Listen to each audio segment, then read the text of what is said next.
before we got on, it was like LL. Yeah. You know, he was a guy. He took us everywhere. Yep. So I follow him, and you know we ready to catch wreck for L 1,000,000%. He pulls up to Mason Betha, man. Oh man. It was like a week later we found out that it was Big L. And I know niggas get mad when you tell these stories, but it's the truth. I'm not lying, nigga. I take a lie detector test. All right, lock the doors, turn off the lights. What you're about to hear, this is the story the streets of Harlem tried to bury. This is the confession that's been waiting 25 years to be told. A story of brotherhood, betrayal, and a setup that almost changed the face of hip-hop forever. I'm your host, and you're on Behind the Fame. Picture this, New York City, mid-1990s. The air is thick with ambition. While the world was watching the coastal beef between Biggie and Tupac, a different kind of storm was brewing uptown. In Harlem, on the hallowed block of 139th Street, a crew of young, hungry MCs was forming a dynasty. They called themselves the Children of the Corn. You had the hustler, Cameron, the heart, Bloodshed, the smooth talker with a killer flow, Mason Betha, Mace, and at the center of it all, the lyrical genius, the cornerstone, Big L Harlem royalty, the man who could put two words together and make them rap in perfect harmony. Together, they were unstoppable. They were family. But fame is a poison. And when a certain shiny suited kingmaker from Bad Boy Records named Puff Daddy came knocking, he wasn't looking for a crew, he was looking for a star, and his eyes landed on Mace. That's when everything changed. The energy shifted, the celebration turned to whispers, the love started to crack. In a recent explosive sit-down, Mace finally opened up. So everybody's running up to the block like, yo, Mace is out there. So I parked my car on 40th and we just walking through the hood. So, and it was my first rollie I got, like iced out. He pulled back the curtain on the dark side of that Harlem dream. He talked about the changed looks, the tested loyalty, and then he dropped a bomb that sent shockwaves through the entire culture. He alleged that someone from his own crew, someone he trusted like a brother, tried to set him up, to line him up. And when he finally named the name, the internet froze. That man was Big L. This isn't just gossip, this is history. And for the first time ever, we're piecing together the entire story. The arguments, the stolen lyrics, the nightclub confrontations, and the chilling moment on a Harlem street corner where Mace says his life was almost taken, all pointing back to the friend he thought he knew. This is the story Mace swore he'd never tell. The story Fat Joe confirmed he'd heard in the whispers of the streets. This is the truth behind the tragic death of a legend and the near death of a star. This is what really happened between Mace and Big L. To understand the depth of this betrayal, you have to feel the love that was there first. Back in the day, Mace and Big L were inseparable. In his own words, Mace remembers L as the big brother, the guide. Before we got on, it was like LL. Yeah. You know, he was a guy. He took us everywhere. Yep. And all of that. Not everywhere, but to Bobito and different places to rap. They were supposed to be the next great Harlem wave. Raw, unfiltered talent. They had the hunger, they had the flavor, they had the block on lock. But then the call came. The bad boy deal. The multi-million-dollar machine wanted Mace and Mace alone.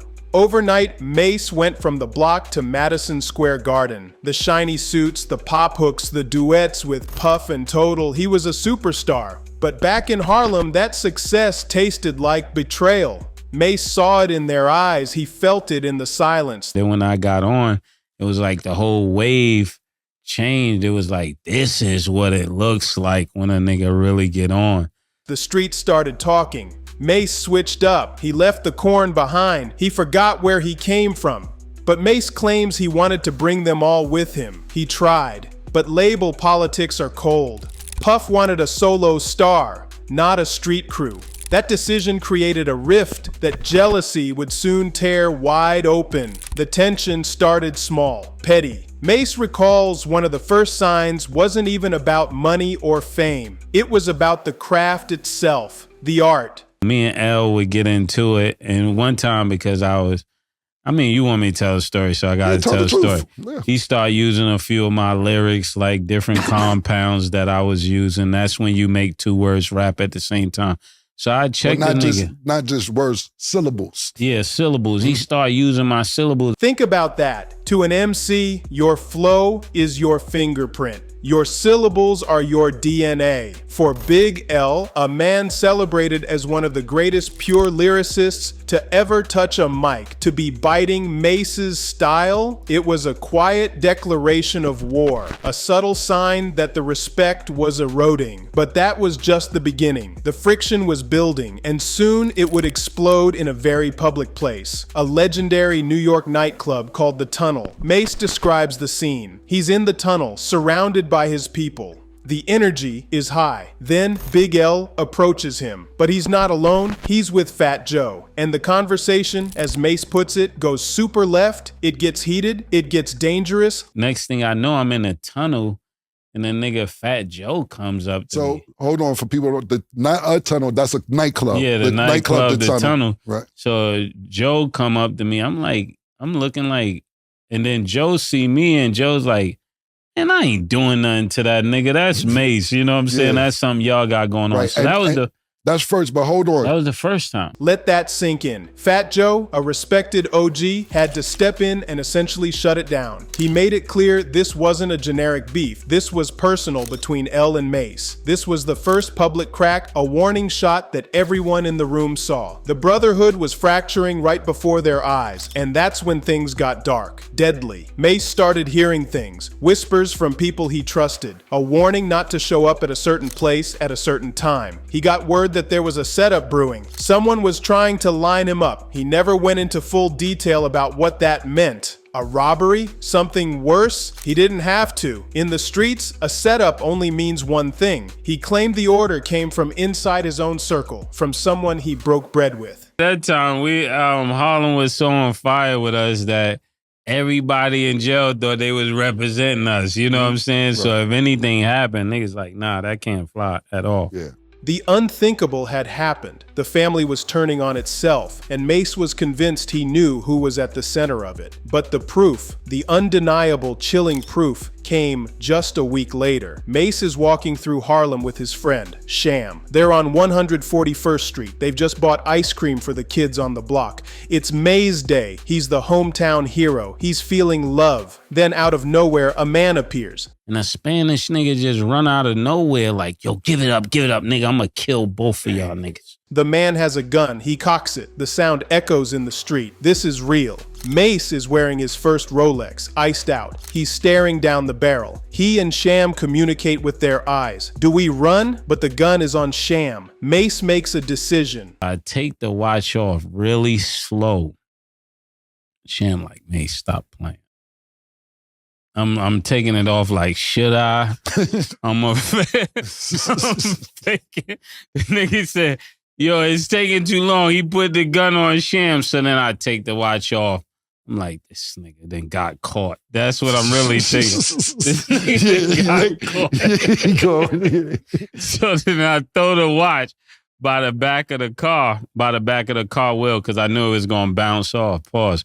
And when the watch fell, we just ran. They escape. The cops swoop in and grab the assailant, but Mace's prized Rolex is gone. He's shaken, but alive. He thinks it's just a random robbery. A week later, the truth comes out, and it shatters everything. It was like a week later we found out that it was Big L. And I know niggas get mad when you tell these stories, but it's the truth. I'm not lying, nigga. I take a lie detector test. According to Mace, the streets confirmed it. The man who allegedly sent the stick-up kid was Big L, the same man he'd shared a mic with, the same man he'd called a brother. The betrayal was complete. Now, I know what you're thinking. This is a massive accusation. Big L is a legend, a martyr, tragically murdered in a still unsolved shooting. His name is sacred. For years, fans have looked at him as the one who never got his due. Mace's story flips that entire narrative on its head, and that's why what happened next was the final piece that gave this story a terrifying credibility.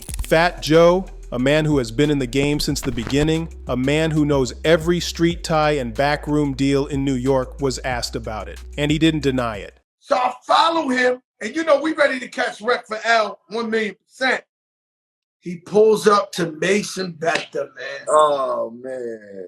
That one word from Fat Joe was a seismic confirmation. He was essentially saying this wasn't some secret Mace made up. This was street gossip that everyone in the know was aware of. It was the validation that turned a shocking story into a believable dark chapter of hip-hop history. The internet, of course, exploded. Half the fans called Mace a clout chaser, using a dead man's name for views. The other half said it all made a tragic kind of sense. The envy, the politics, the quiet rage of watching your brother blow up while you feel left behind. But the most haunting question remains. What if? What if Mace, Big L, Cameron, and Bloodshed had stayed united? With that level of talent, that raw Harlem energy, they could have been a dynasty. They could have run the entire game. But ego, fame, and a single alleged act of betrayal killed that dream forever. This story is bigger than one beef. It's a warning, a chilling reminder that sometimes the biggest threats don't come from your rivals. They come from your own circle. Success doesn't just create new enemies. Sometimes it reveals the ones who were always there. Mace told this story not to disrespect a legend,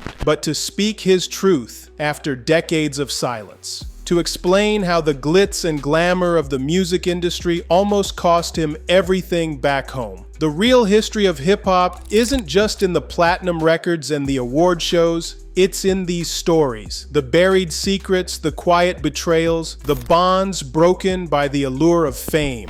If you're captivated by these untold stories from behind the fame, if you want the real, unfiltered truth about the legends you thought you knew, then you need to be part of this community. Hit that subscribe button and tap the bell icon so you never miss a moment of the real story. We're just getting started. So, where does this leave us? With a complicated legacy. We can mourn the tragic loss of Big L while also acknowledging the very human and perhaps deeply flawed man he might have been. We can understand Mace's pain, his need to finally clear his conscience. It's messy, it's emotional, it's heartbreakingly real. Because what Mace described ain't just a Harlem story. It's the story of hip-hop itself, a world built on trust, shattered by betrayal, and forever surviving in the echoes of what could have been. The revolution was almost televised, but the betrayal, that was kept on 139th Street until now.